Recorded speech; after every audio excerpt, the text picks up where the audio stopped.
while Dale stares at you intensely. Good fail. I'm just waiting for him to 3, for 5 minutes. 2, 1, go. Hello, it's your boys UnCapt here. Right. I thought you were going to roll with that. That was good. I was in. I was ready. I was there. Ready to rumble? I'll do it again. Wait, trying to hype you up again. Yeah. Right, let's YouTube entrance this. Let's YouTube entrance. 3, and a 2, and a 1, and it's taken away, Lloyd. Hello, it's your boys from UnCapt here. So today we're going to be talking about the last generation faves, as it's the 1-year anniversary of the latest gen now, with PS5, Xbox Series X, and all that. So, Dale, what would you say is your top game of the last gen? Right on to me. Damn. Let me. I'm being harsh, difficult today. Quick question before this thing up. Is it the 9th gen now? Yeah. Is it technically the 9th gen of? PS5 is 9th. It's crazy because it doesn't feel like a year. I guess because of like the lockdown and the pandemic, it just doesn't. And it feels like no one has the new consoles because no one can get them. But yeah, so we're talking last gen, and we're talking like our favorite games Xbox in One, that. Yeah, PS4, yeah.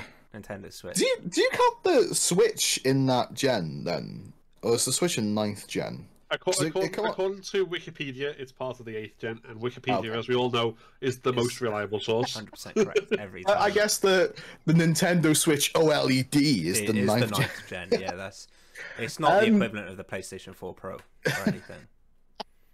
But I think for me, I'd have to talk about like my most impactful game of last generation, and my list is not original. I guess one game is, but the most like impactful game, I think the game that I probably spent the most time playing, and I bought probably over 3 different, like, well, I never had it on PlayStation, but I had it on PC, Switch, and Xbox. So, you know, was Stardew Valley.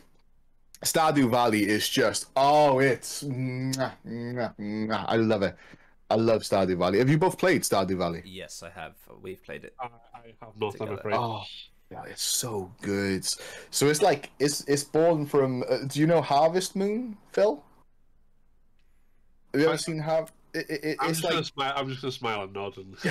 I played that game. Did you play Harvest Moon? I never played Harvest Moon. Yeah, a little bit. It's just a game where you get gifted your grandfather's farm. It's like derelict, it's beat up, and you have a town, and you have to fix up the farm, start making money, and you have like you can make a relationship, or you can like build your relationships with the town people. They all have like their own birthdays. There's events within there.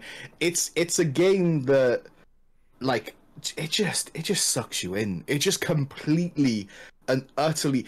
If you want to sit there and become like a capitalist overlord and just min-max the hell out of your farm and make as much money as you can, you can do that. But if you want to like make your farm look pretty and, you know, go speak to everyone, remember their birthdays, interact with them, learn loads about them, you can go do that.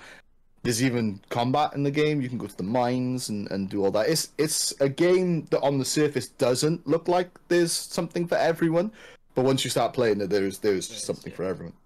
I think Stardew takes an RPG to the next level. Like it will literally take away your life if it could. Yeah, like, that's the best way to describe it for me. Like I haven't got the attention span to do it, but like I can see why people have just sunk hours and hours and hours and hours and hours and hours into it. And I mean, on the Xbox, I sunk like 400 hours, and then I bought my Switch, and I'm pretty sure my Switch come with like 3 games or 4 games with it, and one of them was like a marketplace eShop game, and so I picked Stardew, and I was like, well, I might play it again, and then put like 700 hours into the Switch version. So once you're in, oh sorry, once you're in, it's got you. You're not going anywhere. It's definitely value for money.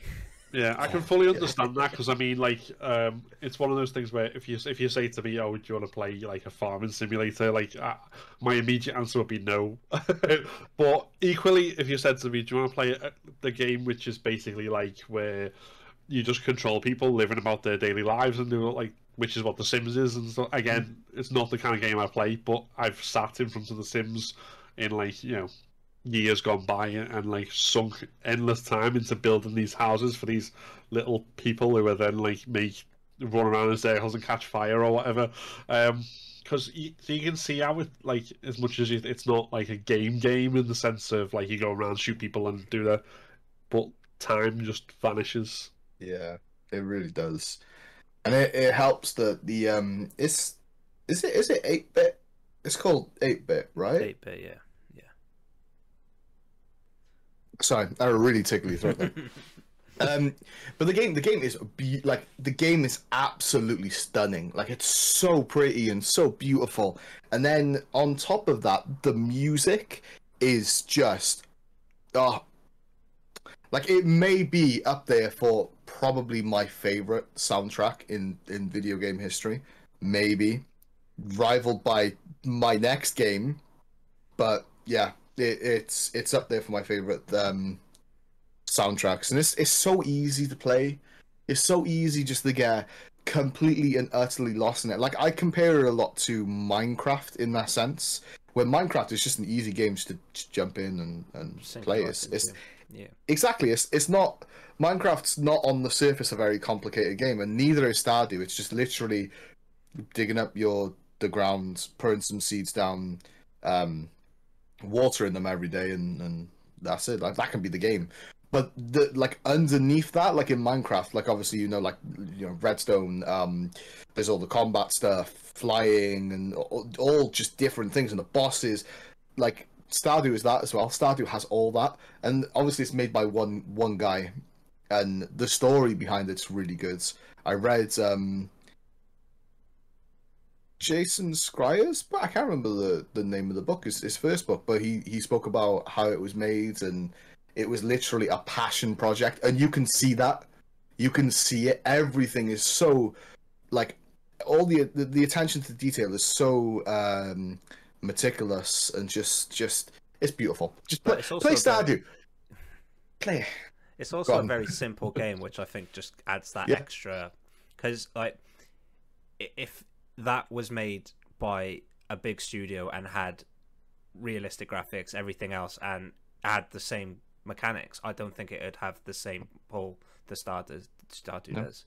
Of course, it's just a simple game, and it comes down to the charm. Across, all the portals as well. Yeah, portals all across the consoles as well. So I think that adds to that sort of that attractiveness, because it can be played anywhere. Yeah, I think, like you said, if it was made by a bigger company, and they added like realistic and thing graphics, it'd just take the charm away. Yeah, like, the game is so charming. Oh, it's just so beautiful. Just play it. Just at this point, if you've not felt play it, just play it. Okay. I don't know what to say. It's a game. It's beautiful. I love it. Just play it. But I think they've added multiplayer in so that, like, it shows there's still that love and care for that game if they're adding it this late on as well, which is great.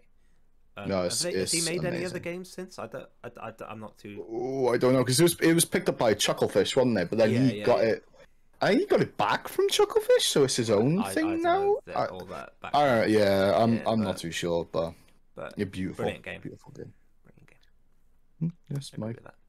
Just play Stardew. Play Stardew. Yeah. I don't think anything's had that the same impact that Stardew's had on the gaming world, because everyone loves that. Like, most people I speak to, when they mention Stardew, I agree. There's a few games definitely, but Stardew's one of those ones that stand out. I think it's a good game, I think, as well, for, I'm going to use this term lightly, but non-gamers. Yeah, it's a very good game, like Animal Crossing. It's a very good game in that kind of thing that just brings people into this world and shows them, you know, the possibilities. Stardew's just, oh, I love it. I love it so much. Oh, Big fan. big fan. Big fan. Should we move on to Phil and see what he's gotta say? See what controversy he can show. He can charm up here. I'm not controversial at all. In fact, I think in one sense, like my choices for like the games of the last generation are probably quite predictable ones. I think in terms of the ones like you do see but at the same time, I think it's worth just to, like I kind of had a very different experience the last console generation. I think than most people will have had because like it started in what 2014 was it? The PlayStation 4 came out. Was it that Something long like ago? that. Was it?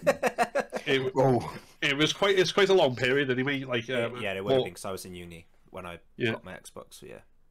But basically that for that whole period, like I think I there was a whole chunk of time where I basically stopped gaming because I didn't have time to do it between all sorts of other things I was doing.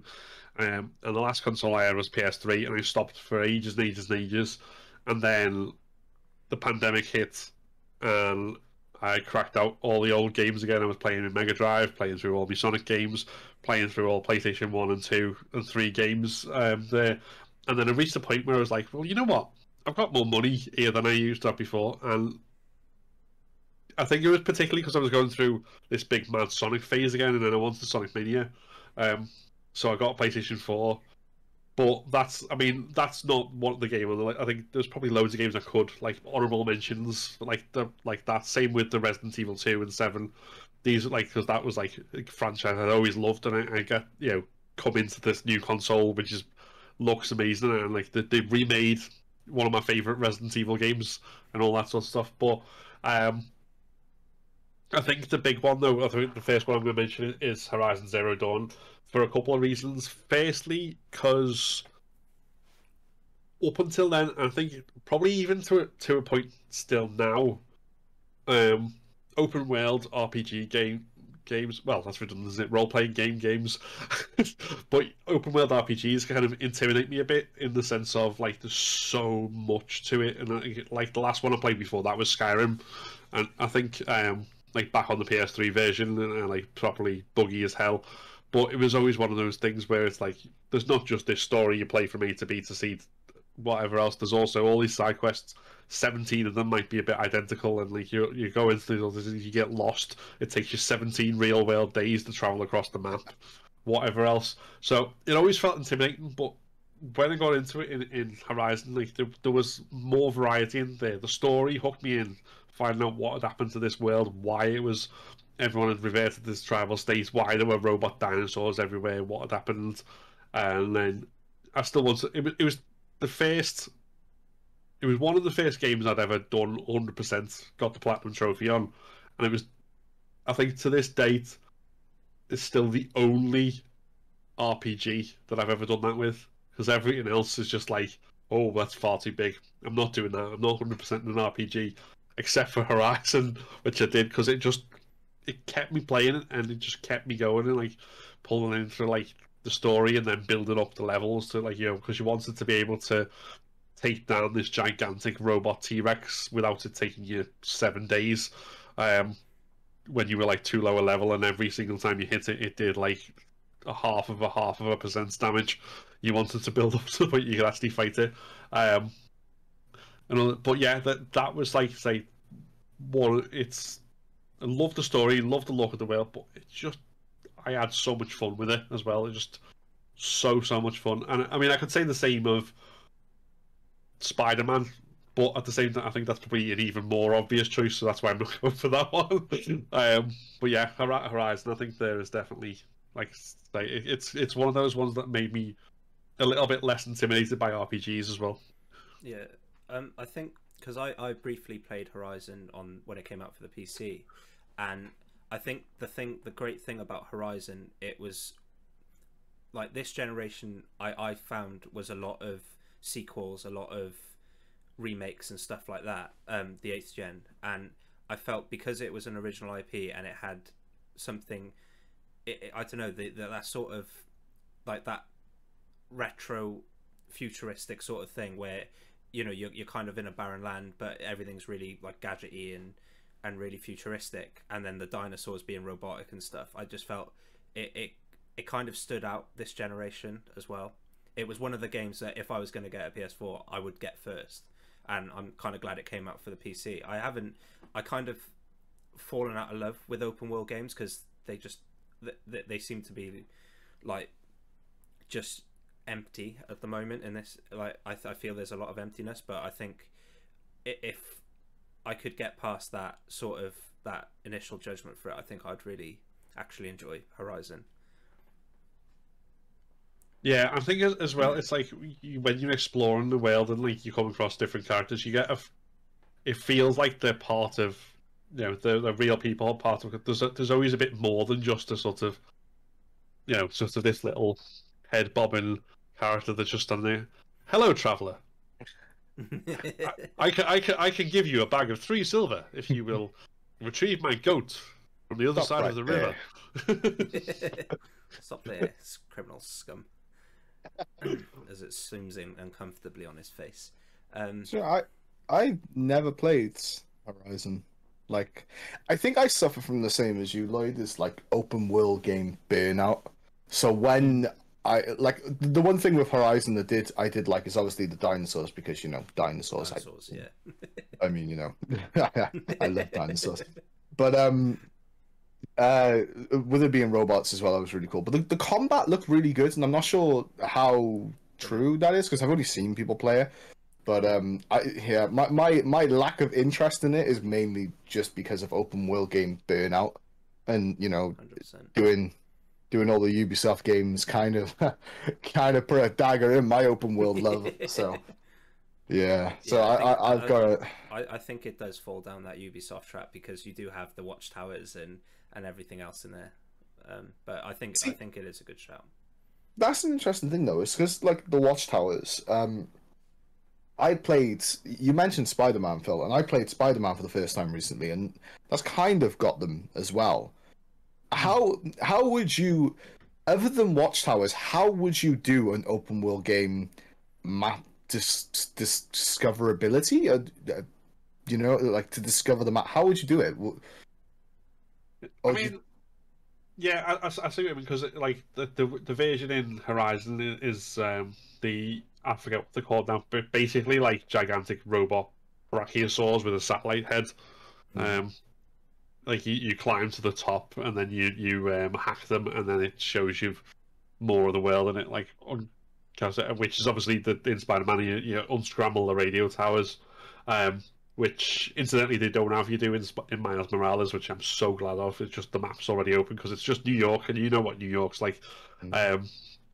You live there, so you should. But yeah, I think that's probably one of the things where it's hard to say. The only other way of doing it really is just to just basically open up the map. Well, the only other, not the only other way to do it. The only way I've seen it done is that kind of Command and Conquer style. I don't know if anyone remembers playing the old Command and Conquer games where it was black, and then until as you encroached on it, the black fled away. Yeah. That sort of thing, which I think Skyrim has that to a large degree as well, doesn't it? It's like the map is basically fog. Yeah. Until you do that, you kind of discover it. I kind of like that though.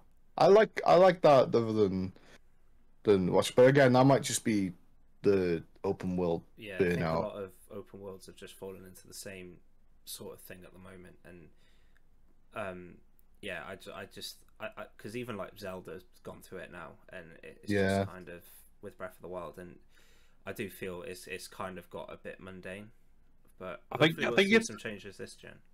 Yeah, if it's tied to an achievement, is the thing, is because you have to do it in order to unlock this achievement or get this trophy. That's when it sort of stops from becoming just like a mechanic that helps you discover more of the world. To you have to do this. This is basically a list on your list of chores, your list of RPG chores, instead of do the dishes, hang the washing out. It's unlock all the watchtowers. Speak to all the innkeepers, whatever else, all the things you're just like, oh god, well, I've only another 50 to go. Best keep trudging on. The way I see it is kind of like I don't want to do the dishes. Why should I do them in my games as well? Like that's how it feels like at times, and yeah, it's just mundane. And I'm kind of hoping for some changes this gen, but if I'm honest, it's been quite successful, so I don't really see it changing that much. What was Aloy like as a character? Because I haven't seen too much of the story, so I don't know. Was Aloy a good character? Aloy. Aloy, sorry. Yeah, get her name right. She's fictional, but she's real to me. Sorry, I was thinking of the metal and Aloy. I'm assuming that's what it is, right? No, well, Aloy's got 2 L's. See, I've not played the game, so I'm just jumping behind that. I don't know whether that's the reason. I don't know whether adding an L would instantly make that A from a soft A to a hard A, or whichever way around. Everyone. I don't know, but either way.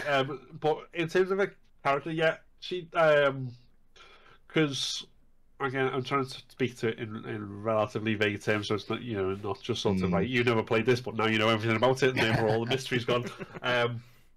But so it's basic like the premise of the story, which instantly start like when you first open the screen, you see her as a baby. She's like been outcast from birth, and she like wins her way back, and she's got to win her way back into her tribe, who are very superstitious, particularly where technology is concerned, and they don't really mix with the outside world. But then this kind of event brings the outside world to them, and they've got to find out what's going on. But she's a very kind of like, I suppose, at once open and inquisitive character, but also not someone who's kind of easily intimidated or takes anyone else's like, particularly when like people in the tribe are just like, oh, you're just an outcast and all this sort of stuff. She's neither like, she doesn't just shrink away from them and be like, oh my god, or at the same time she's not like fronting off and going, oh yeah, cool on then. It's more just kind of like a level of calm defiance and sarcasm, and there's like a character shines through that sort of like that sort of. It's not the typical, the thing like where lazy writing where you make a strong female protagonist, but it's like strong female protagonist, which basically means I can punch things and will be snarky at everything. It's like, no, I have a real character behind me and do all this. I'm a fleshed out person. I'm not just boobs that can punch or whatever. But yeah, it's kind of it's one of them. It's not just she's really. I think personally she's really likable, and like you kind of sometimes want her to be more aggro than she is. That sometimes, like occasionally, because some of the people you're just thinking, I want to punch you in the face, but you can see why she's not, and at the same time, but she's not a shrinking violence either. So you want her to run around a bit more and scream 1v1 me? Well, yeah. No, she's got a big staff. You just like occasionally just crack heads with that. Yeah. I think that's. Oh, go on, I was going to say you. Go on. I'll go. The staff. I think talking of the staff, like the combat is one of the highlights of that game from what I've played so far as well. I think it's really fluid. It's just, and like, yeah, it kind of reminds me of like that. It's just it's very fluid, and I think that's one of the standout points I think of that game from what I've played so far. Anyway, I only asked about Aloy because she was the main reason I was interested in her, because from the trailers and stuff she looked really cool and her character was really interesting, so kind of wanted to figure out if I'd enjoy the game through Yeah, no, I think you would. I mean,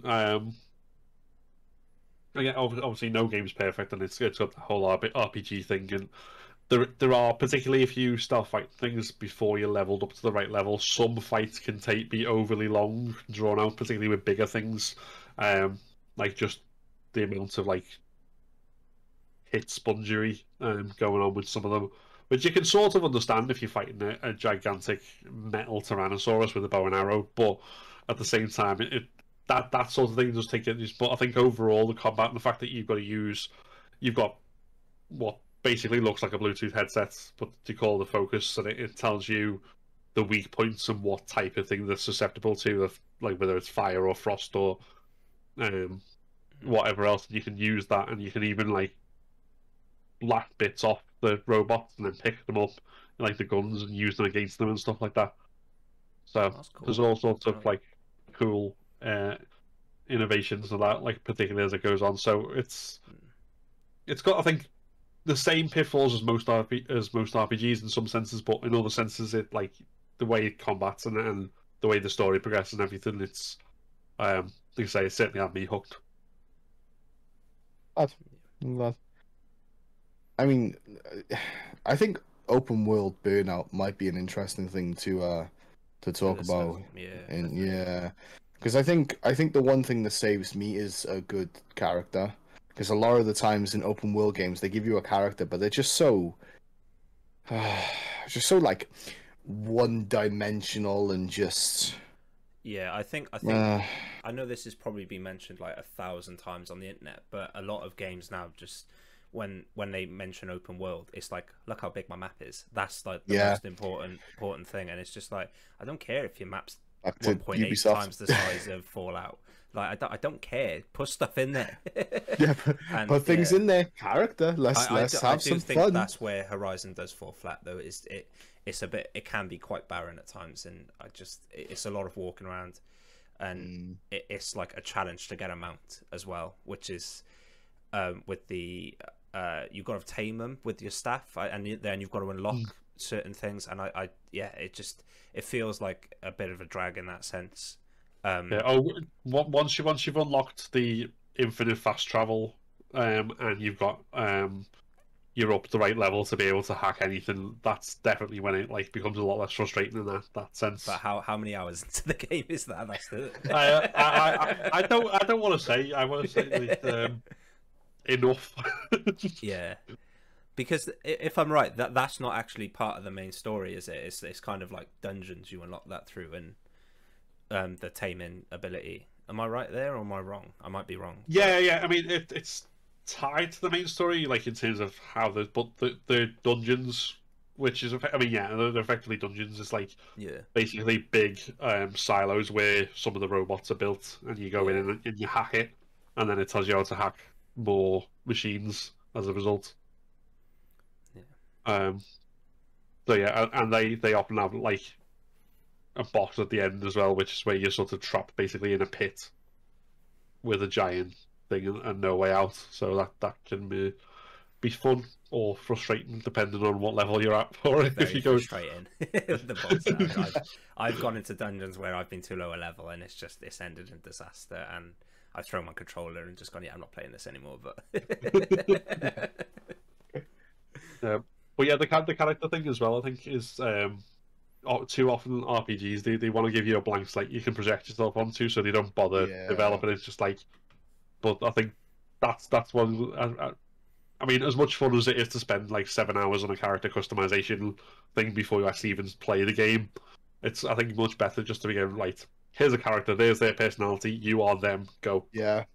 I think that's why I like being given a good character, is because then I don't have to sit there and make the choices for my character. I can just like role play as them and think, oh well, they wouldn't do this, so I'm not going to do that. I kind of like the weirdly enough, I kind of like the openness taken away from me, so I could just play as that character. I love making my character a sarcastic good guy. So like life then. Like life, yeah. I'm a very sarcastic person, so I just think when I get the options in like Fallouts and stuff, I'm going down that route. Should we move on to my game, Lloyd? That's cool. Wait, you're up here, I think, to me. Yeah. So my first game isn't probably going to be as big as your guys' one, but it's more of a personal choice, I think, because this generation, I think I've seen quite a change in my gaming habits because of time and everything else. And as we mentioned before, the open world burnout. from the previous generation, and hours playing Assassin's Creed. But the first one I'm going to mention is The Messenger, because I remember seeing that at Insomnia. It was Insomnia we went to where we saw that, and I think that defines this generation for me in terms of the way I consume games now. It's not a case of let's see what the YouTubers are playing, let's see what my mates are playing. It's I want to go to conventions and I want to see these little games that, not little games because obviously it's Devolver, but like the ones that aren't going to get the singing praises and be on the advertised on the TV. And honestly, it's just it. Like I remember reviewing it when we did the blog back in the day, and I love that game. Like the music, the it's that 8-bit and 16-bit style as well. It was the first game I think where I wasn't interested in what the graphics looked like, and it's some of the best graphics. Like the pixel design is just beautiful, and it's just a fun game. So yeah, I think that's going to be it on a personal level for me. Do you think that, because I seem to have had this moment as well, where like coming up from a kid, you would play what all your friends were talking about, the big new AAA games. Do you think The Messenger for you was that? I don't need to do introduction. Yeah, the introduction to like the indie world, or not the indie world, more like you could just be you, play what you want. Yeah, like growing up, I was you know full well, Daylight. I was never that kid to jump in multiplayer lobbies and stuff. So like, it was hard to find great. Like, there's lots of great single player games, but like, there was that it was just always what was popular for me. Like, it was the Assassin's Creeds, it was the Fallouts. Like, I never played like Fallout 1 and 2 before Fallout 3, but because Fallout 3 was a big game, I played it. And as much as I love those games, it's like I found out that I think I could discover games, and The Messenger was the first one, because I kind of played it like Limbo before and I enjoyed it, but it didn't resonate with me at the same way as like The Messenger did, for example. So I think that's kind of why. It's really interesting. So you think The Messenger was the first time that you realized you could play games for you rather than games because everyone was playing them, to fit in? Basically, it was like, because like, you know me now, like I'll play anything. Like if there's a demo on Steam, I'm gonna download it. I like, my favorite time of the year now is it's not Christmas anymore, it's the Steam Next Festival, or do you know what I mean? Because I'm just like, oh, look at all these games I get to try out. And even if I don't like them, I'm just like, I'm glad I tried it. And it is kind of like, do you know when you dislike something, like food for example, but you've never tried it? It's like that, and that's how I kind of, it's like you should try it before you can say you dislike it. And I think this generation has kind of defined that for me. And I think just due to time and stuff, like I said, but I don't want to be playing those big open world games every day now. I don't want to consume. I'd rather play a game now that is 16 hours or like 10 hours or 3 hours, rather than a game that I can sink in 100 200 hours in and not complete it. But yeah, and like The Messenger is just the perfect game for me. I did experience a bit of burnout playing it, I'm not gonna lie, because I played it for like a week straight. So I got to the end and I was just like, what I don't even think I completed it before my review, but yeah, it's just such a good game. Like, yeah, it's an interesting like topic that it brings up too, though, about like breaking from, because obviously I suppose people are being brought up now with games, you know, so like choosing not to play just what everyone else is playing, and not a like oh my god, that's just so like, you know, so popular, I don't want to play the popular stuff, but like kind of just choosing for yourself. I'm not, it's not a case of being like contrarian because everyone else likes it. Like it is a case of, I'm going to enjoy. Like I remember, like there was Steam next game, and there's games that I just couldn't even sit through and play. But like I've still got demos now that I'm playing through, and it's like there's some that I absolutely love. And like you watched me play one the other day when I was streaming it to you on here, and I loved that game, and it was like a half hour of a game, but I loved it. And so yeah, like I don't. The Messenger is, like I said, it's a great game and everything, but I think just on a personal level that kind of resonates with me, I guess. So everyone, go out and find your passion in gaming, guys. Get on it. I mean, You'll go back. It is a very, very interesting topic because obviously, like, I've gone through a bit of burnout myself playing single player games, and I'm a gamer that likes to play. I play everything, like simulators, farming simulators, you know, to multiplayer FPSs and anything, and it's interesting to like take that. I'm not sure if accountability is the right word, but that like accountability for your own like, yeah, I'm gonna play the stuff that I want to play, you know. Yeah, 100%. That's interesting. That's a very important game, Lloyd. Yeah, yeah. Go on, Phil. Sorry. I was just going to say, I think, I mean, that sort of thing of, oh, excuse me, I seem to have got a frog in my throat. But yeah, that whole thing, I think that was quite one of the things that I think I got to do because of basically getting a PS4 so late, was just go through and go, right, I have all these things I've come at them. There might have been hyper-attached to some of them, but it's like 2 years ago or whenever it was, like in the case of Horizon Zero Dawn, and then others may never have had that. I just look and go, right, what games exist? What can I play? And obviously you go through some of the stuff that you've always played, the franchise, but you're just looking at other random stuff like, again, another honourable mention, I suppose, would be Detroit Become Human, which is the kind of game I never thought that I'd play, which is basically you're not really playing like these complicated mechanics with aiming and stuff. It's more the mechanics of the choices you make, whether whether you say X, Y, or Z, or X square circle, I suppose. But that sort of thing. But all that and finding different things that work in different ways, it's just than you might be used to. That's always can produce some very fun results. Yeah, 100%. Like I love, like, my favorite.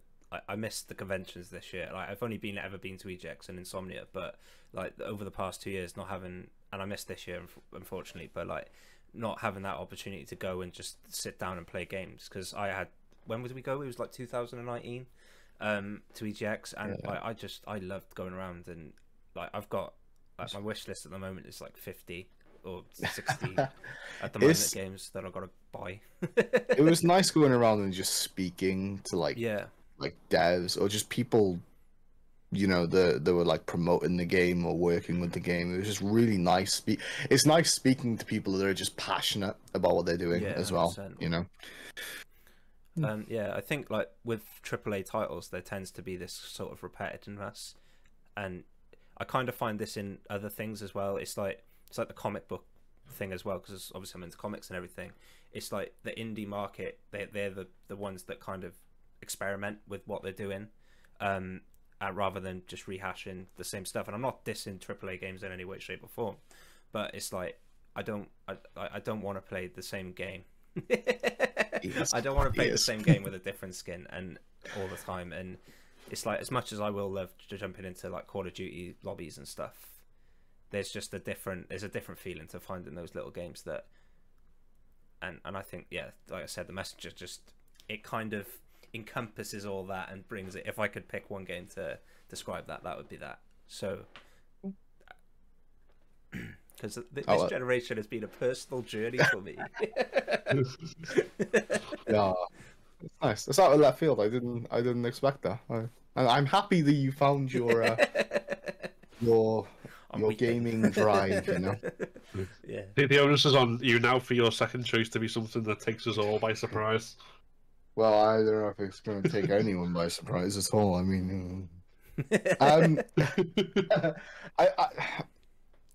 the problem is I have two games that are for me, and I'm going to have to leave one as an honorable mention, and then the next one is my favorite. And I'm going to go by like how much I've returned and kept playing those games, which is kind of unfair to the one, but you'll see what I mean. So the honorable mention is Ori and the Blind Forest / Ori and the Will of the Wisps, because the two games are just they're just the music, everything is just so good. But they're my honorable mentions, so I'll leave them to the side. But the game that really encompasses like the generation for me, and even generations before for me, was Dynasty Warriors 9. I'm joking. That was terrible. Why would you release that game? I died No. inside a little. Oh, it was just wow. More wow. open I world. love Dynasty Warriors, but why would you do that? And more open world. We don't need more open world. Nah, well, this game brings openness to it. Is Monster Hunter World / Iceborne. I have to say / Iceborne because I think Iceborne itself is like another game, but I love the Monster Hunter franchise. I just adore it so much. And World just... So before, how the games would work is you'd have areas and there'd be loading screens between the areas. Kind of like for no one's to play like Resi, and how like when you go through doors and it loads the next little chunk. And that's how the game... It was very, split up, and it break the flow of fights and things like that. This is Resi 3 of Monster Hunter. Yeah. And what this one does is it takes that out. It completely removes it, and you just have a big open map where like 3 or 4 monsters will roam around. And you might just be hunting one, and you'll be hunting like an Anjanath, which is like a big T-Rex fire-breathing thing with these wing things that pop out of his back when it blows fire and stuff. And then next thing you know, a Rathalos will come from the side and completely clothesline it, and you're like, oh, what do I do now? There are 2 giant things in front of me scrapping over who's going to eat me, and I've got to kill one of them, and the other one's looking at me like I'm breakfast. What do I do? Like, I spent so much time on that game, it's one of those games where you have, I think is there 14 different weapons, I think? Yeah. And each of them have completely different playstyles. Some are similar, of course, but they have completely different playstyles, and it's almost like, say, 1 month I'll be playing Longsword, which is one of the weapons. People that know me, and they'll be like, Longsword, yeah, everyone plays Longsword. But 1 week I'll be playing Longsword, and the next I'll be like, I'm going to learn Sword and Shield and Hunting Horn, and you're like, everything changes because you can't attack the way that you used to. You've got to think of different ways. You've got different move sets. You've got different ranges that you can be at, different ways to attack the monster. And the base game had so much content and so much goodness in it. And then they released Iceborne, the DLC, which was like just another game. I loved Iceborne. But Iceborne did introduce something that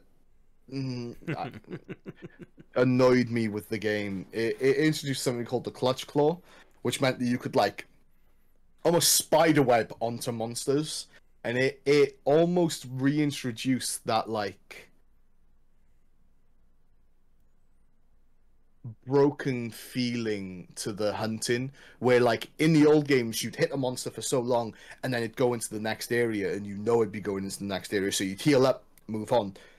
It was almost another fight. In this, you'd instantly go in, attach, hit it to a wall, bam bam bam, do all your stuff, and then wait again to do that again. And it just like it stopped a bit of the flow because you kind of had to hit those points, but still, I love it. And the like I said, the soundtrack goes for both of the games that I was going to mention, Monster Hunter and Ori. But Monster Hunter soundtrack is it's so good, so good. Yeah, I'm done fanning over Monster Hunter. I love it. I love it so much. Some very good memories on Monster Hunter. I think what it did really well as well was the little gimmicks. Like I remember, like we've mentioned this every time we mention Monster Hunter, but the Radaban, when like we found out it could grow it could like reattach his bones. Like, the level of excitement that brought, like it's just. I think you'd have to put a video to show the Radaban just to show what we're on about. But it's this big monster that kind of shaped like a T-Rex or like a dinosaur in that like theropods kind of look. But it covered itself in tar, and it'd roll around in bones and cover itself with these big like monster bones. and as you fight it, you chip away at it, and then there is a point where it gets to a certain part of the map, or it goes to a certain area, it dives in, then comes back out of all the bones. And when that happened the first time we were hunting, me and Lloyd were just literally like, oh my god, wait, no. Because we didn't know if that meant it was more powerful, or we didn't know. But it's such a good game. It's so fun. It gave the monsters a bit of personality, which I think was kind of not lacking but it just wasn't quite there in the PSP versions and stuff. So. Have you ever played a Monster Hunter game, Phil? No. I mean, on Capcom, I'm very, very firmly like the franchises I go for. Resident Evil.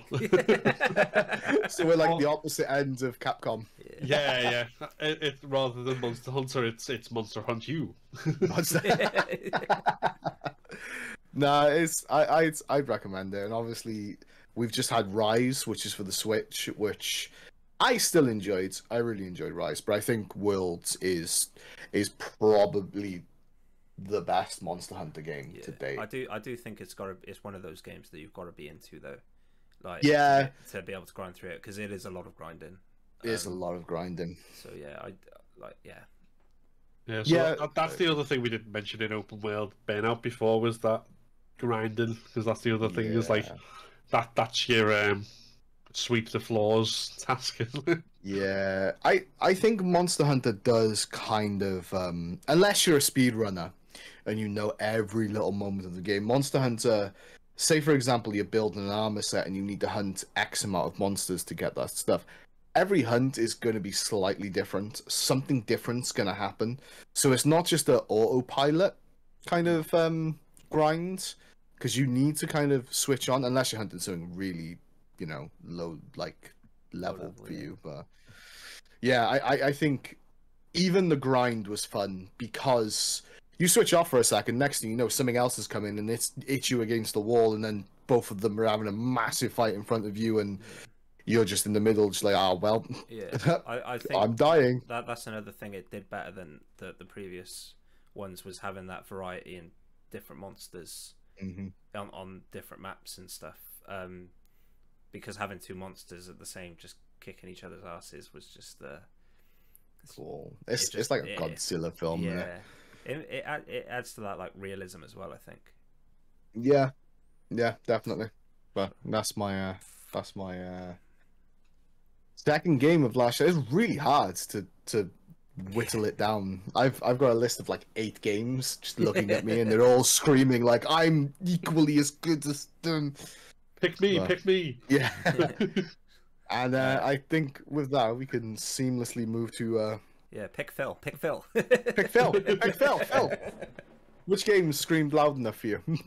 Well, I mean, like I said, I think what the next game kind of brings it back in a nice loop, as far as when we were talking about open world Burnout and games that, like, particularly, I mean, it's a big AAA game, because we're basically even talking about The Last of Us Part 2, but I think one of the things, I mean, first of all, in the open world Burnout stuff, is that it's not obviously an open world game. Naughty Dog don't do that. I mean, there's one section in that one particular game where you can go several different ways, and it's a little bit mini open world section, but overall the games they make are generally on rails. You're sitting in a roller coaster action movie, you just charge forward, and obviously the Uncharted ones are like fantastic for that, in terms of basically playing a big dumb Indiana Jonesy style action movie, and then you take that into The Last of Us, where they add in that whole sort of element where you can,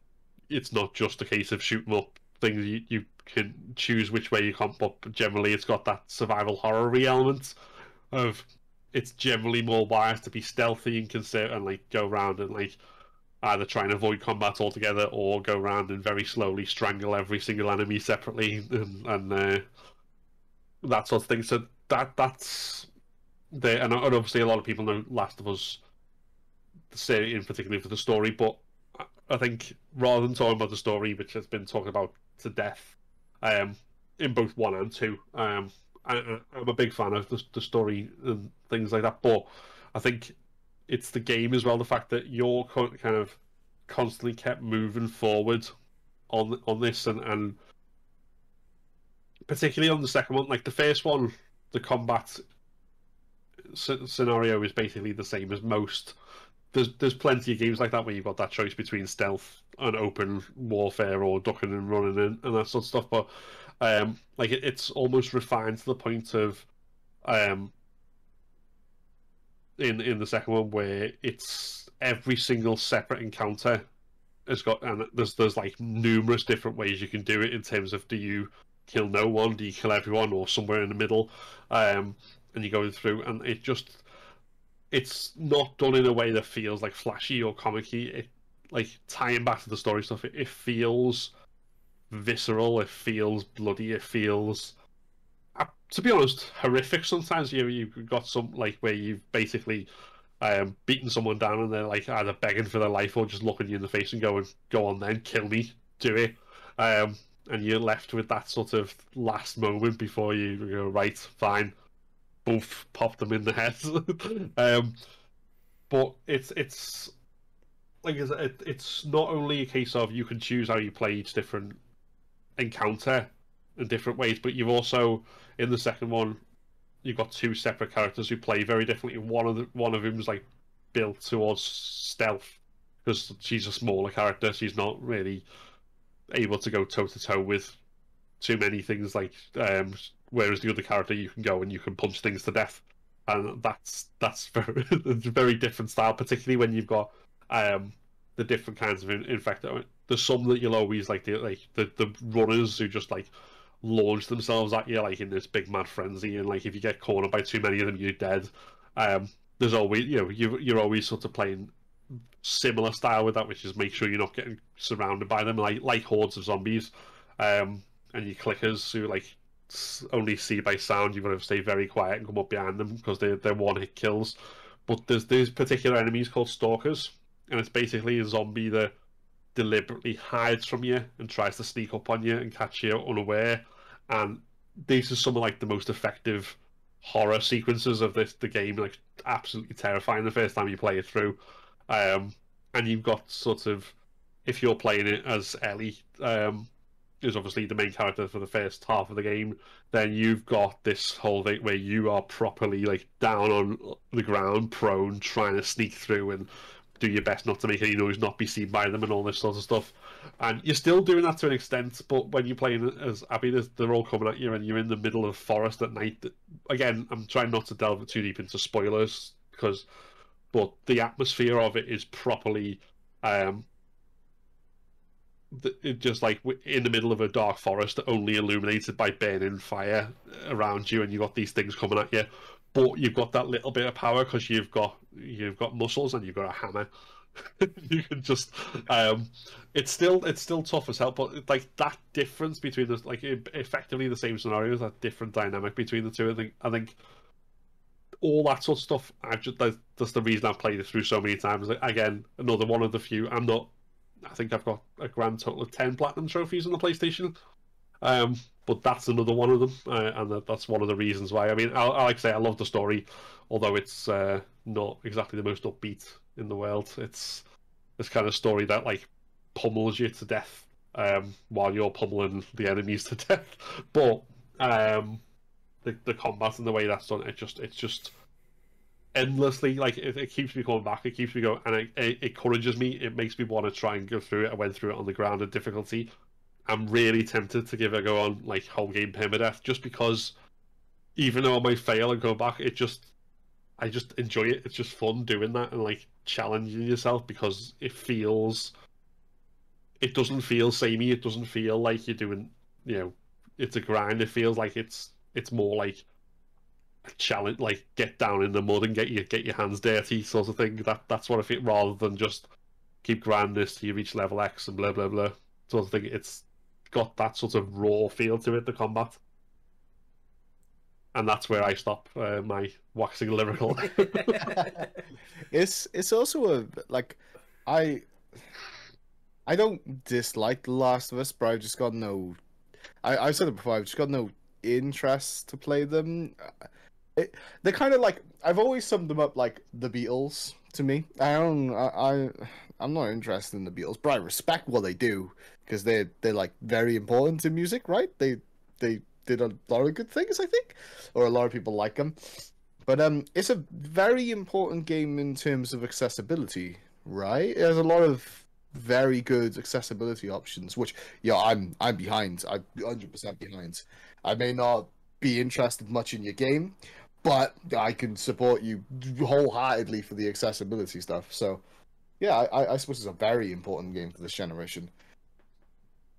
Yeah, yeah, there is a lot of that. Like the accessibility stuff, it goes down into every kind of conceivable thing you can possibly want to do, whether that's, you know, whether you're colorblind or, I mean, apparently there's cues, like audio cues and stuff on there. You've got people who've played through the whole game who are like without being able to see at all. Not even like, they're partially blind, but like they physically can't see. They played the whole game on the basis of the audio cues and the audio description stuff, which is just, when you think just how visual a medium video games are, is just absolutely incredible that people can do that. So there's a loads of stuff there, and then it also comes down into like all the combat mechanics and stuff. You can adjust all them as well, because obviously loads of different bits. It's not just a case of easy, normal, hard. It's a case of, right, do you want your allies to be more aggressive or more passive? Do you want more resources plentiful? Do you want to delay the reaction times? Do you want to make it so that they won't come up and flank behind you if you're not got as much spatial awareness? All sorts of stuff like that. So, and it's. I mean, I've not really used them myself. I've kind of just glutton for punishment, throw myself in and watch myself get murked over and over again. But yeah, there's loads of stuff in there. Like so it's basically it's trying to be designed so that anyone can play it. You'll still have the same challenge and stuff like that, but in terms of it'll still be, it won't play the game for you, but you can play it, where without that you wouldn't be able to. Yeah, I think yeah, it's definitely, like, I hope other, from what I've seen of it and what I've seen on your streams and stuff, I hope kind of other developers kind of take note and start implementing that in their own game. 100%. But I think it, in terms of like the characters as well, it's also quite an important game. Like with like I think even Joel, he's quite dislikable from what I've heard of it, which is something we don't often see. So like I think like yeah, so having a main protagonist that isn't designed to be liked, it's kind of like Wolverine. You know, Stan Lee made him. It wasn't Stan Lee, sorry. Was it Stan Lee who made Wolverine? I might be wrong on that one, but you know, he was designed not to be liked by people, and people love him because he's not likable. Do you know what I mean? So it's kind of that weird. I don't know what the thing is, but like I don't think we often see that in games. Not too much. I think, but I think it's in Joel number 1. Yeah, it's number 1. Yeah. Yeah. I mean that's essentially, again, trying not to. I mean, it's one of those weird things where this game, because there were leaks before the second game came out and all sorts of stuff, so it's been spoiled to hell. But I'm still going to assume that people who've not played it, who've avoided all that, don't want spoilers. But yeah, so the first game, you're basically Joel is your guy you're playing through as the way through, and you sort of start off with the apocalypse happens and this thing which basically breaks him as a man, and he becomes this very hard bitten, absolutely, survive at all costs emotions and caring for other people, that just push that all down. Bad things happen, push them down, get on, do it. And he's not a very nice person. He's done some horrible things, and he kind of, over the time, and the relationship with Ellie, like, reconnects with what it means to be a father and to care for someone and have that connection. And he was like, even through the game and even through the story, he's resistant to that and that sort of thing. And like the story itself is basically your bog standard. There's an apocalypse, zombies, someone's got a cure, let's go get it. Which is we've seen that how many times before. It's not a story-driven game, it's a character-driven game. It's that relationship between the characters, and that drives the decisions in the story, including things which kind of at the end. And equally, like 2 is like a sequel in probably the truest sense of the word. Like, there's nothing in 2 that happens. It's not like, right, here the characters are back for a second adventure. It's like everything that follows from 2 is a direct consequences of what happens at the end of 1. All of that follows through in like one long arc. And obviously a lot of people didn't like it for different reasons in terms of attachments to certain characters and choices with how they chose like who's playable and how it's structured, which you can go back and forth on, I suppose, in different ways. There's the whole thing, if you're playing 2 different characters as well, there's that whole question of immersion. Like, is it more immersive if you play as one entirely and then get their point of view and then jump into the second one and do their, or if you bounce them back and forth, pinging between them, which was obviously the other option they could have had. Where like, so if you're playing, if you get like an hour for one and then an hour, does it break that immersion? So there's loads of different choices, I think, and discussions around that. But I think in the way it's done, and the way it tells the story it chooses to tell, it's done very effectively. It's not done in sort of through exposition and loads of just sort of, right, I am standing here, this is what I feel. It's all done through, you see it happen, you see it unfold.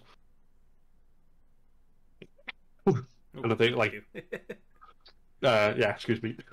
that's probably what's effective as well, is that it's not like, and video games can often do that where they don't bother to do that. Like the story is sort of told through exposition or some sort of voiceover thing, and now we're off to the desert because, you know, I something's happened and we need to yeah. Whereas like, no one really stops to like explain the plot to you. It just happens in front of you. It's very much done that way, and through the gameplay as well. Like, a lot of the stuff is revealed like through stuff that's not cutscenes. You play through it and you see it, and then and like I say, there's loads of discussions that people have had around it and how effective it was and whether they should have told that story or a different story and blah blah blah. But I think with what they did and what they chose, they've done it probably the most effective way they could have with that story, rather than if they chose to start another one, which would have been, I mean, what you were saying before about AAA games and being safe, I think that's definitely the example where they haven't, because I think anyone who was writing that story knew immediately from what they were doing and what they were telling that there would be a backlash from it. I mean, and obviously some of the backlash is completely unjustified. All the stuff about, oh, you know, we've got gay characters and all that homophobic nonsense and everything. But some of the stuff about, you've killed the character who I liked, they knew that had happened, and then the choice about the divided narratives, they knew that had caused. But it's a risk, and it's something that I think for a lot of people paid off. So I think that was always, that's where the thing is, like, we want to see more games take risks with these sort of things, but then when they do take risks, if we don't like the risk, then we berate them for it, and then the next thing they're like, oh well, should we just go back to playing it safe and hide back in our box and just tell the same predictable story again? I think it's a... Oh, go on. I do think the community have to kind of take a step back and kind of not be as rash about these like risks and stuff, because they are doing something different, and like there's no point in being conservative about it. You know, if you want to make a game, I think devs should be able to make that risk, and people are not going to like it, you know, and I think social media's got a big part to play with that. Yeah, it's just like I haven't played the game, but I'm happy they, like I said, I'm happy for people to take risks, and if they do, and even if I don't like it, I'll just be like, do you know what, kudos to them. Kill off more main characters. Yeah. Do it. Yeah. Jeez, man, I'm getting so bored of some of these characters being alive. Well, that sounds horrible, actually. But like, that's out of context. Clip there. As much as like I love Master Chief, like, oh my lord, how much has he survived? Calm down, like. Yeah. Okay, don't get rid of Master Chief. Okay, sorry, don't do that. But like, the fact that they actually took that risk is amazing. Like, yeah, definitely. We don't see many people kill off main characters or big characters, and it needs to be done because it reflects like what would probably actually happen in those situations, Yeah. you know? And the ones that do it, like, can I spoil a 360 game? Is that okay to spoil Gears of War? Gears of War spoiler warning. Gears There of we go. War Don't spoiler go warning. right, I know exactly Gears what you're of- going to mention. Turn Tom! this off. Dumb! That was one of the saddest memories as a kid in video games. He's done it. And easily they couldn't have done it and kept him, and it would have been an amazing game anyway. But because they did it, it's more impactful. You know? Yeah. What he went through was more impactful because of just his journey. And he's not just... He's not just trudging his along. narrative, I think. Exactly. Yeah. And I don't know, they just need to do it more. They need to do it more. It's just, Yeah. it gets so boring when you see a character survive, like, every explosion in the world and nothing kills them. It's like, oh, is there any actual risk to anything they're doing? I do think you know? we've got to give Naughty Dog a little pat on the shoulder. I know they're not. I pat myself. Yeah, I think That was for you. I think again, it's kind of one of those things that it's a new IP as well, so I'm all up for it, and I think people should take more of a risk with that sort of stuff. Yeah. Just starting fresh and taking those risks, like you said, killing those big characters, making the villain win, letting them win for once, rather than All right, let's not push that far. I don't want to win, Jesus. But Let's not do that. But no, it'd be interesting because then if the villain won, for example, or the main character died, the sequel would be so much better. Yeah. Because it'd be someone coming for revenge, or everything's lost. Everything you've done was like pointless, practically. And the second game is, yo, I'm coming in and I'm going to just absolutely ruin everyone to get my revenge. That'd be so cool. And there's probably games that have done it that we can't off the top of our head. But yeah, that's something that I think more game devs need to do. Is just kill your characters, man. Even if they're amazing, you know. Even if people have them like tattooed on them, just kill them. You know. Just have everything written by George R.R. Martin or Yeah. Well, no one will be think- alive. or Robert Kirkman for like the Walking Dead. Same thing. Just come in and go, right. He's dead. She's dead. They're gone. Bye. I think my opinion for this has changed a lot because I've been watching a lot of anime. I've started watching anime, and they don't care. They do not care. You like a character, they're not safe. It does not matter. Yeah, there's no They plot could be armor the in most anime. powerful character. Yeah, exactly. They could be the most powerful character in the world. As soon as you see some backstory start coming from them, they're probably dead. They're probably gone. Do you know what I mean? Like, they do not care. Yeah. Unless they're title characters, they stay. Yeah. But other than that, I mean, it's video games. I think have fallen into the Game of Thrones series 8 and 7 trap, where everyone important or likable has plot armor. Yeah. See, it wasn't a death, but I remember back in the PlayStation 2 era when Metal Gear Solid 2 came out. And as after that first section where you play as Solid Snake in the opening, and then all of a sudden, spoilers, I guess, you play as Raiden and for the whole rest of the game, and you never play as Snake again. The amount of fury over that at the time, I mean, like if people look back on it now, I think generally the consensus is that was a really, really, really good Metal Gear Solid game. But at the time, it was everything with just so much hate over it, which is essentially the same thing. It's just like, where's my guy? Where's my guy? Yeah. But it's, I mean, that game took many other risks that were far more bonkers as well. Like if you look at the plot of that thing, that was clearly written on hallucinogenic drugs. But yeah, it's the same thing. But like at the time, everyone was just like, "Why have you done this?" And now people are generally like, "No, that's a really good game." Yeah, I mean, I think I'm sure not Universal. There's probably still hashtag not my riding. I think it comes down to like player. I'm not sure if this is the right word, and tell me if I'm wrong, but like player entitlement. It doesn't always have to go your way. Yeah. It doesn't. And if it doesn't, and you don't like it, like you can be upset about it, but it doesn't mean that it's wrong. You know, they're telling a story that they want to tell. You know what I mean? Unless it's like multi-choice and, you know, stuff like that, you have a bit more agency over it. But just play the game. Just play the game. Just play the game. Sorry. The story doesn't stop at the middle. Like it's gonna Exactly. At some you know what I mean? Yeah, but I think. Sorry, go on. Oh, I think Last of Us is going to be one of those games we're going to look back at in 20 years' time and kind of go, do you know what? Kudos to it, man. I'm glad they did that. I think it's going to be that Metal Gear Solid. Yeah. I'm really hoping they make a 3 and that they make it and it's with the character that everyone at the moment is all like, I hate her. I want to see a sequel which is mainly about Abby, and I'll stand by that. Fight me. Without spoiler, if they left it in a place where they could pick it up. Yeah, there's more.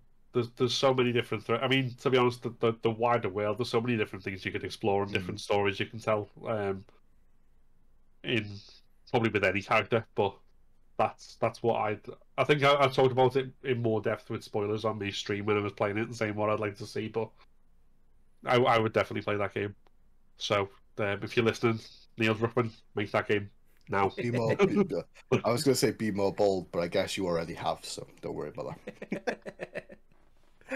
Should we move on? Yep, I don't mind. You said that so sad, then. You're like, move on. I want it to end. Let's keep talking. I gotta speak now. I gotta speak. I'm gonna go on a different turn here, but I'm gonna give the Switch some love with Super Chris Pratt, the Super Mario Odyssey. Oh God! Oh, you know, you said his name, and I was like, what Switch game is he in? Jeez. Yeah, Super Mario Odyssey. That game, like, I love that. It's like the perfect Switch game. Like, it's so good. The Wii U has ended with Odyssey in my opinion. Like, it just, all that work has come to like fruition in Odyssey. It kind of like the gimmicks of it were perfectly done.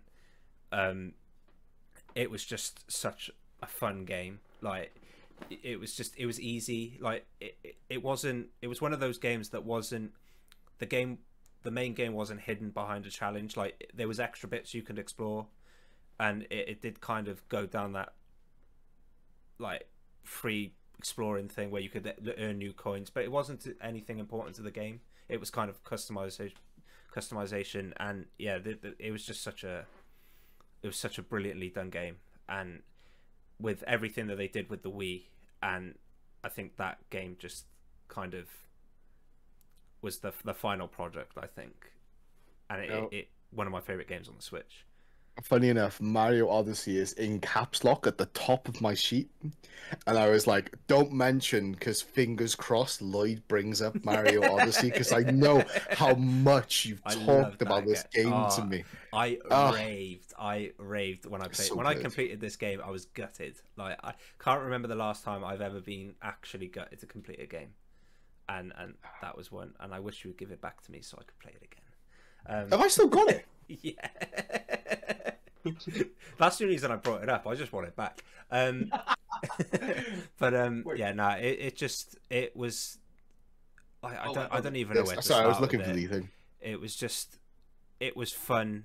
Like the hat was just hilarious, and you could put stickers on your balloon for every city you visited, so that fulfill my completionist needs in different ways. But yeah, it was just such a happy game.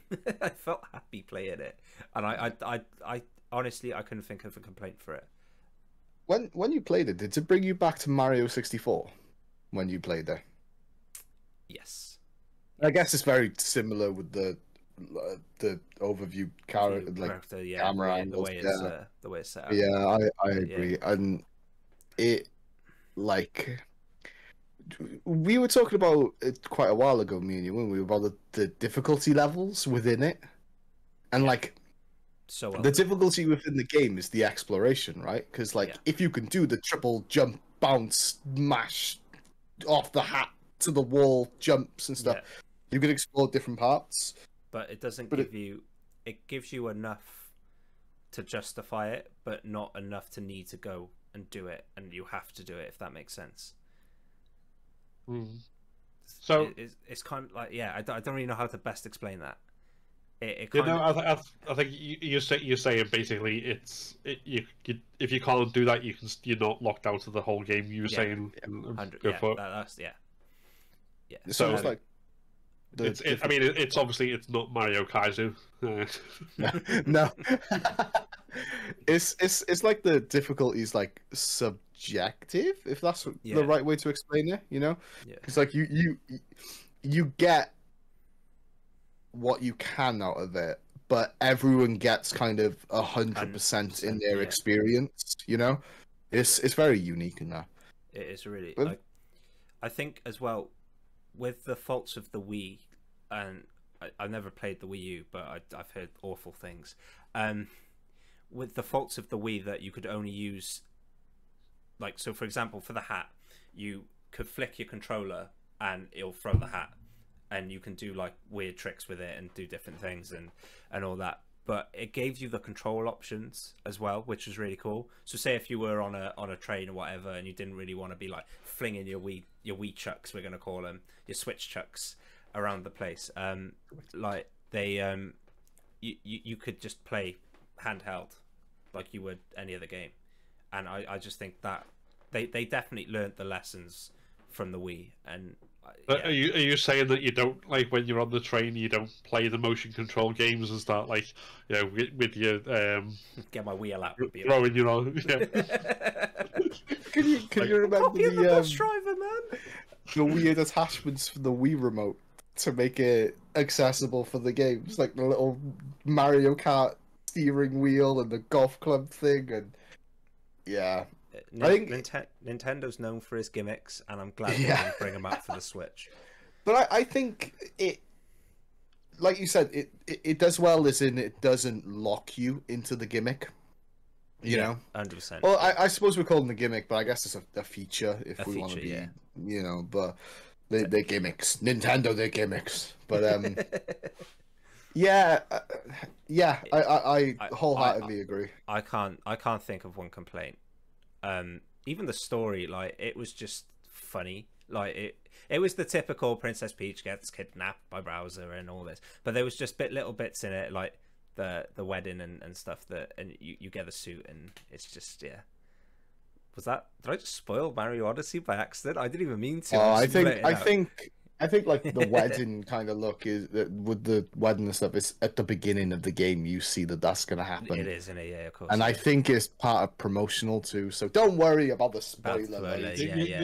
You've just ruined it for me now. It's a Mario game. It doesn't have. You've confirmed my bias to never play another Mario game because it peaked in Super Mario World. What was the last Mario game you finished, Phil? I think it was a SNES game, so that's definitely how far back it goes. I'm trying to think, was it Mario World 2 or Super? Oh, I can't remember now.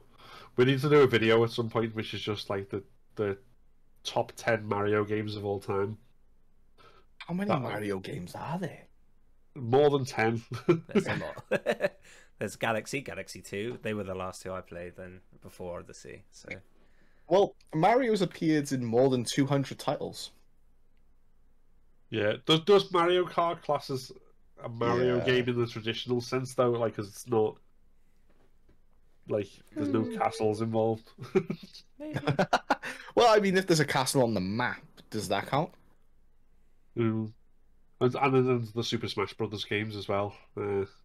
It's so good. Oh, yeah. Or Mario and Sonic at the Olympics, where the two finally crossed over. But yeah, I don't think that wasn't the first one they were together in, but it's the one that sprung to mind. I think another point I was going to make, and I just completely forgot about, was how it added to the Mario world as well, with the new worlds and stuff that you explore, and the like new characters. It did quite well there, and yeah. And it didn't feel like those worlds didn't feel forced, did they? They didn't feel like, oh yeah, no, this is a part of Mario. It's like everything just felt so natural. Yeah, it's just You're flying around in a balloon. You can explore new worlds. His story doesn't actually make sense, so you just accept it. Yeah, it's Mario. He's an Italian plumber, man. His name is Mario. Nothing in this world makes sense. Like, it's just. Wait, what? His name is Mario. Mario. This is the Mario Mario Brothers Brothers movie. So Luigi is Luigi Mario. Yeah. What? Yep. Oh That's my! fun fact of the day, and it's shocked Dale, but yeah, it's Mario. Jeez. Official. It's in his bio. But that's the one thing. Mario's always like add that one over on like Sonic. Like, as much as I love both types of games, like if you're talking early 2D platformers, Sonic always took it over Mario for me. Like, they were back far and away, and like Sonic was the world that like I as a kid I kind of immersed myself in. Like, far, I read all the comic books, I watched the TV series, all that sort of stuff. But then once they got to the 3D games, like the only ones then that I'd say definitely stand out as like really good 3D was like Sonic Generations. Whereas Mario just kept, I suppose because he didn't have that whole speed thing. Mario is not a fast guy, but how dare you? Mario is speedy. No, I get it. I think as well he might be speedy in some areas. We have to ask Princess Peach. Wow. That's a good too.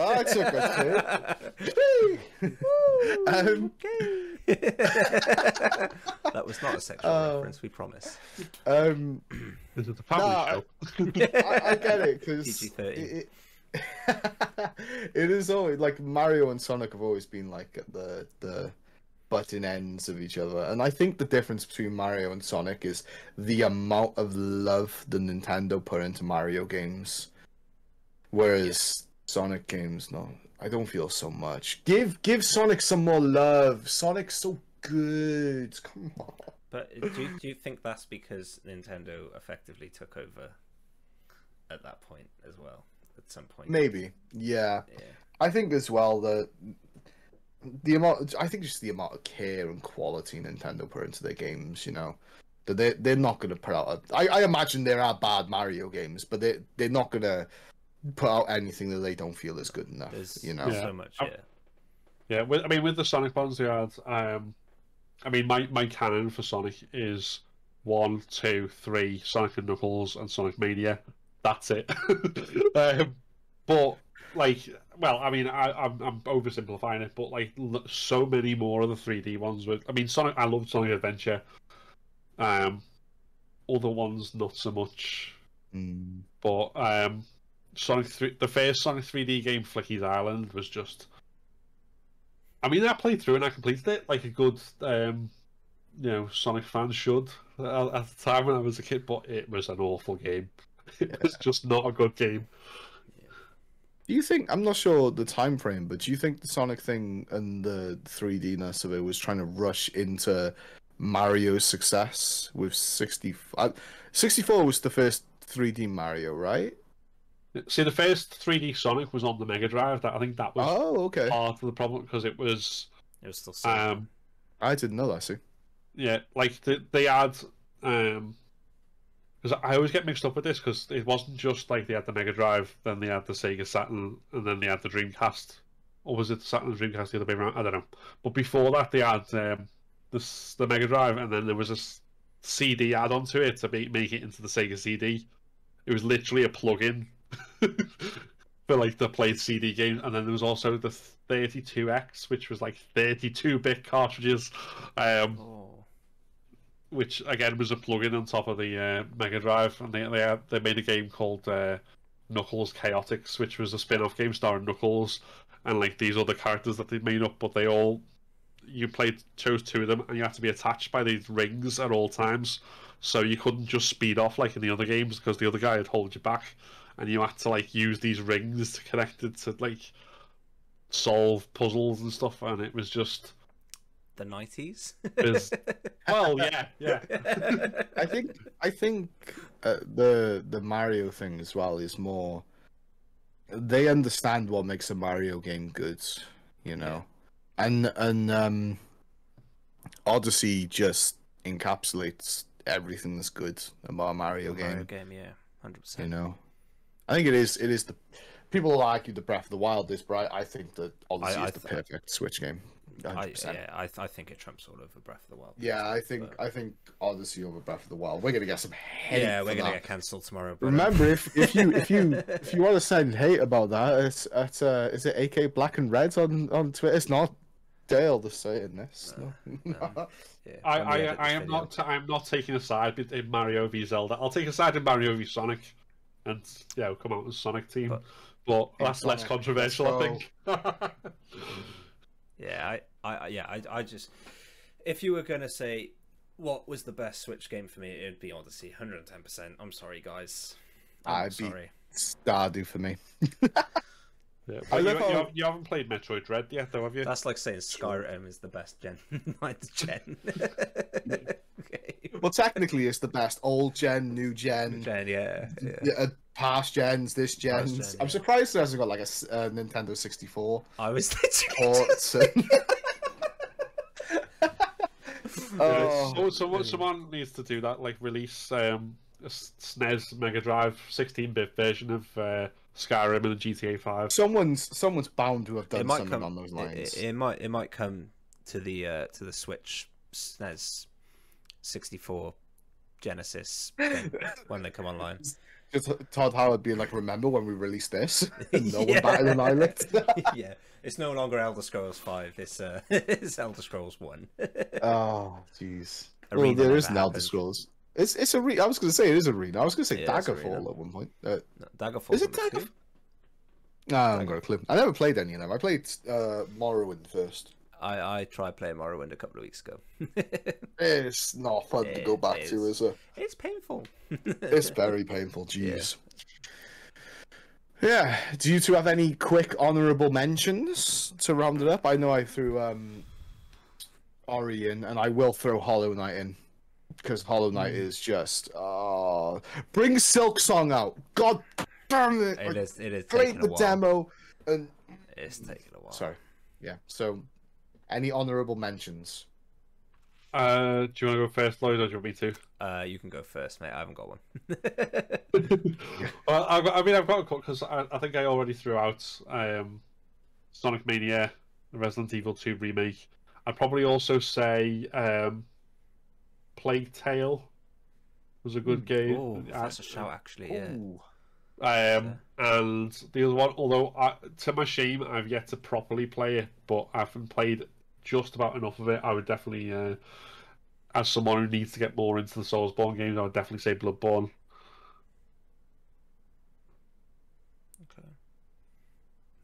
Okay. Good game. I'm gonna give Valhalla. I'm joking. I'm not gonna give Valhalla mine. I was just gonna say because that bit of Welshness, boy. Yeah. Bit of Welshness. Putting back the Mary Lude, like. I probably mispronounced that, but Made of Scare on the Welsh front. If you want some first-person horror. Recommend some Welsh games to us. As Welsh, as Welshman, I don't play enough Welsh games. Okay, sorry. In fact, honourable mentions for good PS4 generation games. Probably every PS4 game that I've played except Twin Mirror. That's just bad. Okay. I got a question. This is a good question. Ooh. Worst game of the generation. Oh. Bearing in mind Cyberpunk was this generation, so no. See, I couldn't. I played an hour of it and it didn't hold my attention. Cyberpunk.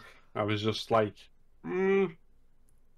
This isn't a bad game. It's an okay game, but it's my letdown of the generation, and it has to go to Outer Worlds. Wait, what? My letdown, yeah. No. Is it Outer Worlds or Outer Wilds? What? I just didn't enjoy it.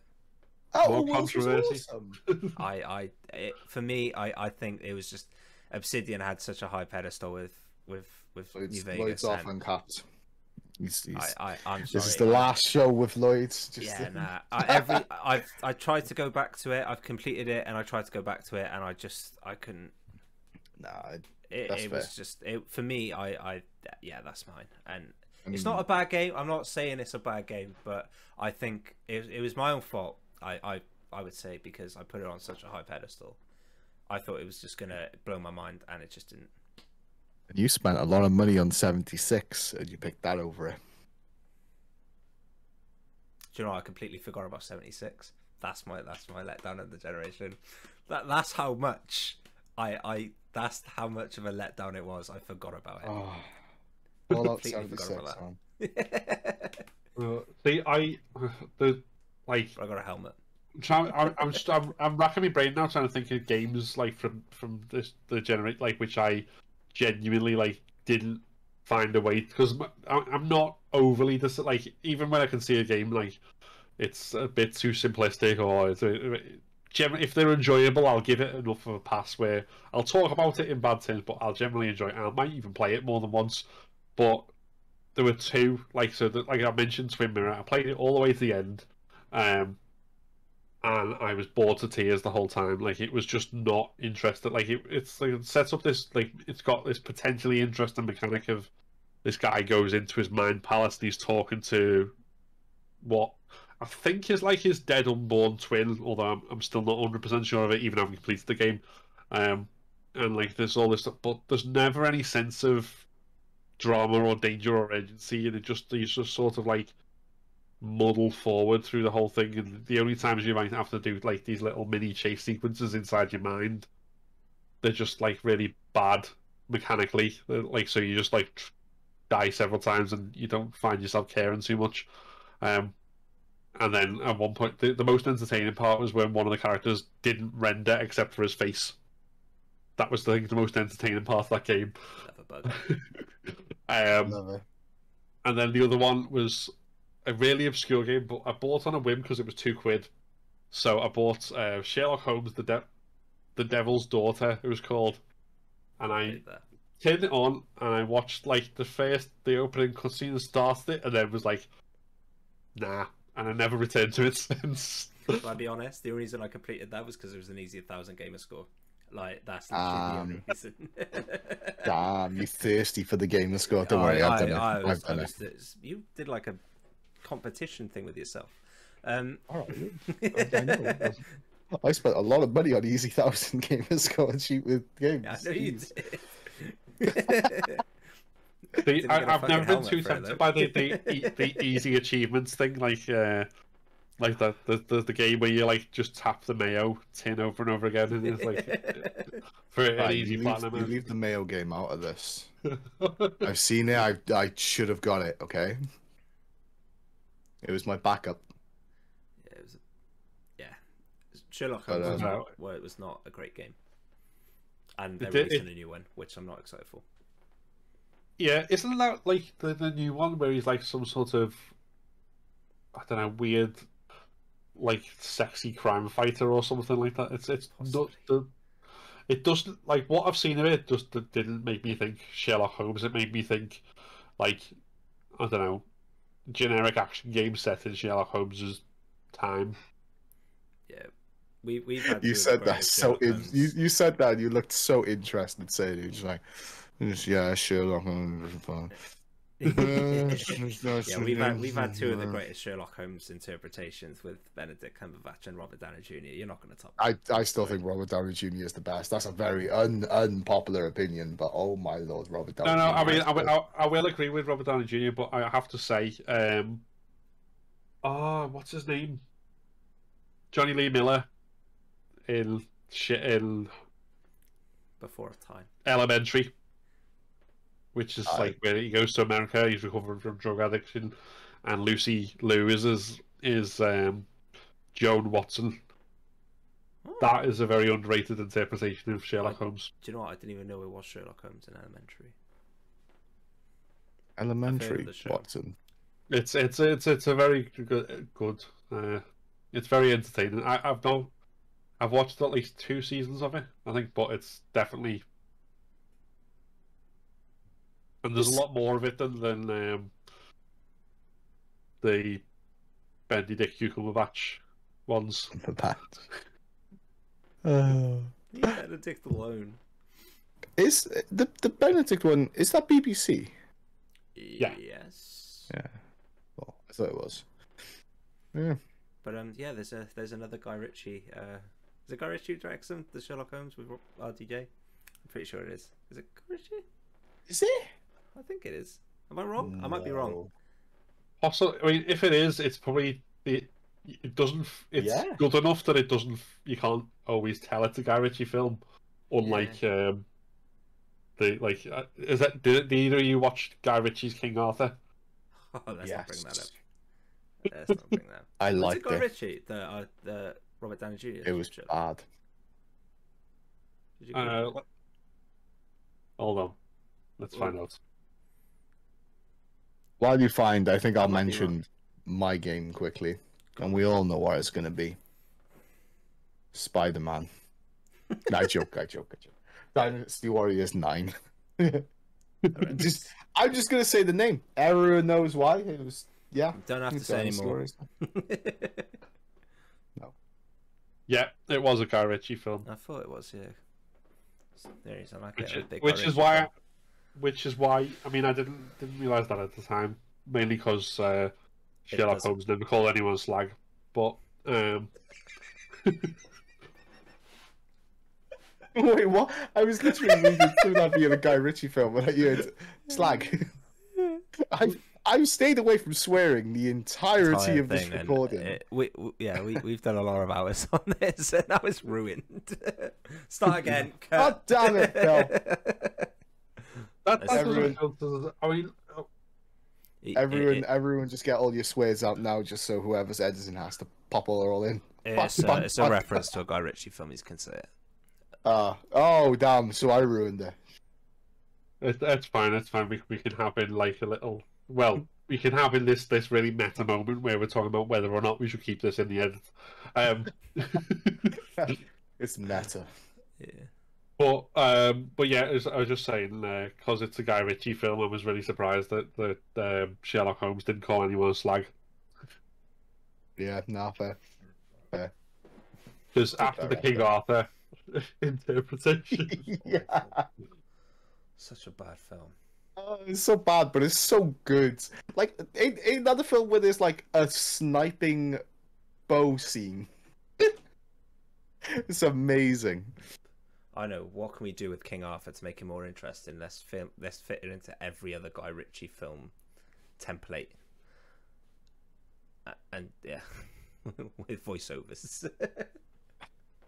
Because it's not a Guy Ritchie film without voiceovers. You need a good voiceover, don't you? Yeah, you do, mate. You do. Yeah, games of the generation. Yeah, I think. She ended there. Am I? Yeah. I think you might have just seen Lauren pop back in there. Yeah, I did. Yeah, she wanted the wave at the end of the episode, like, you know. Should we say our goodbyes? Go for it. Goodbye. Right, okay, so thank you for stopping by, everyone, because it's your boys at UnCapt. I'm joking. Right, thank you for stopping by, and I hope if you got any disagreements or arguments with controversies of our opinions, posted the thing down below. Goodbye. Yeah, at Captain Squigs on Twitter, at all your controversy. Yeah, so just aim it at me. I don't mind. I don't care. Captain Squigs. I ignore Twitter mostly anyway, so. Yeah, you do. Right, should we stop? Ta-ta!